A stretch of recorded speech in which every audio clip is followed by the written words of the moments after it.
आपको मैं शास्त्री जी का उदाहरण देती हूँ। शास्त्री जी बहुत थोड़े समय के लिए जीवित रहे और जब उनकी मृत्यु हुई तो उनके अर्थी को लेकर के हम सभी लोग गए थे, मैं भी थी उसी में। तो जो कलश थे, अर्थी तो कोई दिखाई नहीं देती थी, शास्त्री जी तो बिल्कुल ही नहीं दिखाई देती, सिर्फ थोड़ी सी अर्थियां थी उसमें, एशेस, वो एक कलश में रखी थी। उस कलश को देखने के लिए हर जहां से ट्रेन जा रही थी रास्ते भर लोग खड़े थे लालटेन लेकर। तो ट्रेन धीरे धीरे जाती थी, सब उस कलश के दर्शन के लिए बस नमस्कार करें, सब उसको नमस्कार करें। और जब वो अर्थियां समर्पित हो गई गंगा जी में, उसके बाद वो सब पहले में वो कलश गए कहां, पता नहीं कहां पड़े थे। वो खोजने से भी नहीं मिले, पता नहीं कहां पड़े गए, लोगों का जान दो हटा, कहीं चले गए होंगे, किसी ने चुराए भी नहीं। तो एक बैलगाड़ी थी उसके नीचे में पड़े, वहां से उठा के। मैंने कहा देखो इन कलशों को ही अभी तक नमस्कार करते आए, वहां से ट्रेन धीरे धीरे धीरे चलती आई, हजारों मील से लोग आकर के उस कलश के दर्शन करें, और उस कलश में से फिर दूसरे वो एशेस ही थे ना, वो जैसे ही विसर्जित हो गए तो वो उस कलश को किसी ने पूछा भी नहीं, किसी काम का भी नहीं, कोई अर्थ ही नहीं रहा उसमें, एकदम यूजलेस चीज, उसकी कोई कीमत ही नहीं रही। किसी ने उसको सजाया भी नहीं, संवारा भी नहीं, देखा भी नहीं, वहां नीचे में फेंक दी, बैलगाड़ी के नीचे में, वो कहीं दबदुबा जाते खत्म हो जाते। और जब उसको उठा के लाए लोगों ने कहा इसे कहाँ रखे, अब बेकार की चीज इतनी बड़ी काहे उठा ले जा रहे, फेंक दो इसको गंगा जी, क्या रह गए। ऐसे ही आपके शरीर का, आपके व्यक्तित्व का है, मृत्यु से पहचान होती मनुष्य की। उसे जानना चाहिए हर एक आदमी को मृत्यु आता ही है, इसी वजह से। उसकी परख कैसी होगी, उसके परख के लिए मृत्यु आती है। मृत्यु के वक्त है, किसी के लिए 2 आदमी रोते हैं, किसी के लिए 10 आदमी रोते हैं, किसी के लिए 25 आदमी रोते हैं। कोई कहता मेरा पति मर गया, कोई कहते मेरी माँ मर गई, कोई कहता मेरा बाप।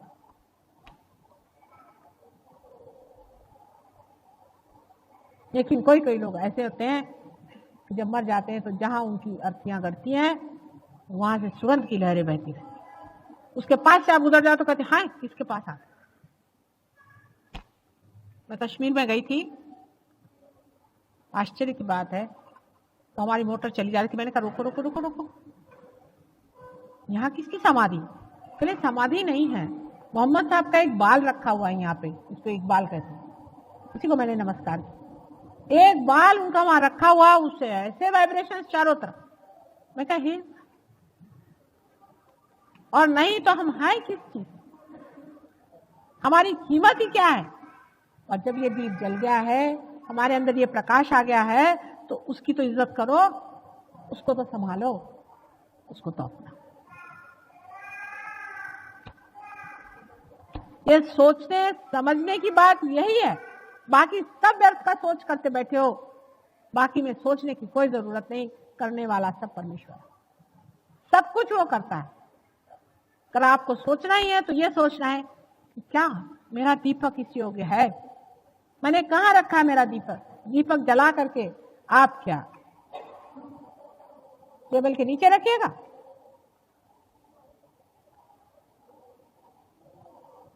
ये कौन सा तरीका? इसका मापदंड अपने और ले लेना चाहिए, इसको सोच लेना चाहिए कि हमने अपनी मानवता कहां तक जगाई, उसको कितना हमने मैनिफेस्ट किया है, कितना हमारे मानवता का प्रकाश फैला है, दुनिया क्या कहती है हमारे लिए। आप लोग मुझे मानते हैं ना माँ, और गुरु भी मानते हैं, ठीक है, फिर मेरे जीवन की और भी तो दृष्टि करें, कभी सोचें।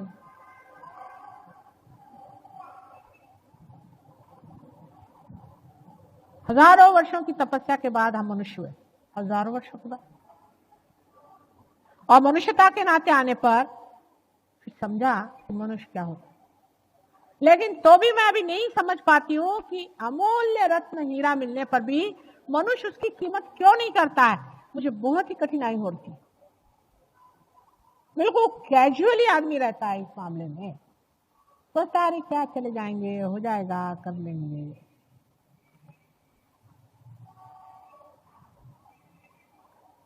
कारण यह है, हीरे का मूल्य आप बाजार में जाके पूछ सकते हैं, इसके लिए कोई बाजार नहीं। इसका बाजार आप ही का हृदय, आप ही का मन, आप ही का संतोष, आप ही का विचार, सब कुछ आप ही के अंदर, आप ही से अपनी ही संतोष की बात। अपने ही में आप खेलते हैं, अपने में आप जागते हैं, अपने में आप रहते हैं, अपने ही में मजा लेते हैं, और ये सारे जो अपने हैं उनके साथ आप रचते हैं, उन्हीं के अंदर विराजते हैं। एक आदमी कहता कि देखो एक सहयोगी है हमारे यहाँ, है एक आदमी, और एक है कि वो ऐसा है। क्या आप सहयोग को बदनाम कर रहे हैं या उसको सुनाम दे? लोग क्या कहें?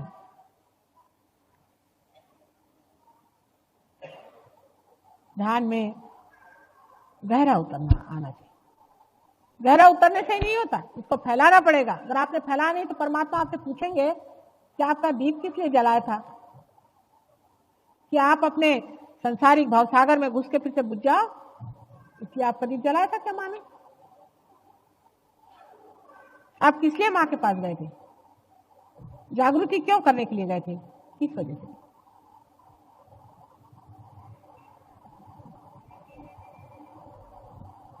लगन होनी चाहिए, विचार, सारा प्लानिंग यही होना चाहिए कि मैं अपने क्षण क्षण क्षण क्षण कैसे रहूं, कैसे चलूं, यही प्लानिंग होना चाहिए। दुनिया भर के प्लानिंग बंद करिए, वो सब परमात्मा करता है आपको। उल्टा ही प्लानिंग हमेशा दिमाग चलाते रहता है, जिससे हमारा धर्म टूटता जाए। हमें ये कि सवेरे उठे, हाँ थोड़ी देर बाद बैठेंगे, उससे अच्छा थोड़ा सो ही ले, बहुत कैजुअल हो जाता है। सहज चीज बहुत सहज मिलती है, इसमें कोई शंका नहीं, लेकिन जो सहज हुई है, माने आपके साथ जो जन्मी है, इसकी बहुत बड़ी पुरानी परंपरा चली आई है और वो बनाई गई है। उसकी आप कीमत नहीं समझते हैं, उसको आप नहीं नाप सकते हैं कि ये कैसे हुआ, कैसे कुंडलिनी बनाई गई, कैसे चढ़ाई गई, कैसे आपको आत्म साक्षात्कार हुआ। आप तो सोचते हैं कि हाँ मिल गया, जैसे बाजार में जाकर आपने एक साड़ी खरीद लियो, चाहे एक कपड़ा खरीद लिया। नहीं नहीं नहीं नहीं नहीं, ये अनंत की तपस्या है, इससे आपने पाया है, इसका मूल्य जानिए, इसमें गहरे उतरना पड़ेगा, गहरे जाना पड़ेगा, तब आनंद और सुख इस संसार में आएगा। इस संसार की समता, एकता, इस संसार का उत्थान, सभी कुछ आप सहयोगियों पे है, ये तो कम से कम समझ लेना चाहिए।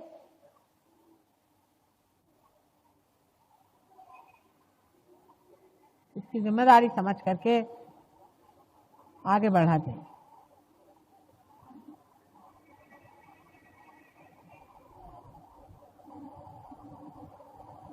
अब आपने देखा ना, जिनको बाधा होती है वो आंख भी नहीं बंद कर पाते, सामने दिखाई देता। पागल कोई ले आइए आप, वो आंख नहीं बंद कर सकता मेरे सामने, उसकी आंख लपक लपक करती, फौरन में पहचान जाती इसको बाधा है, तो बोले चाहे नहीं बोले। अगर आपकी आंख इधर उधर ज्यादा चले तो समझ लेना चाहिए कि कुछ बाधा ही हमारी है। स्टेडी क्यों नहीं हो पाती आंख स्टेडी रखिए। आपका चित्त इधर उधर जा रहा है तो समझ लेना चाहिए कि कोई ना कोई हमारे अंदर बाधा है। क्यों नहीं हो पाता? हमारा मन घर छोटी छोटी चीजों में उलझता है, और छोटी छोटी चीजों में हम अपना जीवन घर बर्बाद कर रहे हैं, और कुछ भी नहीं कर रहे हैं जो कि करना चाहिए सहयोग के लिए। तो सोचना चाहिए कि हमारे अंदर कोई ना कोई बाधा ही नहीं तो होना चाहिए। अगर आप देखें तो नॉर्मली ऐसा ही होता है, अगर मनुष्य को कोई धन मिल जाए तो फौरन उस धन के व्यय में लग जाता है। बहुत से लोग पूछते हैं कि माता जी वाइब्रेशन आ गया, अब आगे क्या? अरे भाई अब आपकी संस्था बना दी, अब संस्था चलाओ। संस्था बनाने की बात थी, तब की बात हमने कर दी, संस्था बनाने को तो बना दी आपकी संस्था, अब आगे चलाओ। आप संस्था खोलो अपनी और उसको चलाओ। कोई कहेगा कि लो भारतीय विद्या भवन बना दिया, अब आगे क्या? अब इसको चलाना है कि नहीं चलाना? जिस चीज के लिए बनाया वो तो करो। इसलिए बनाया कि दूसरों को प्रकाश दे, दूसरों में प्रकाश भरे, इसलिए आपकी संस्था बनाए। अब आप कर रहे हैं क्या ये काम?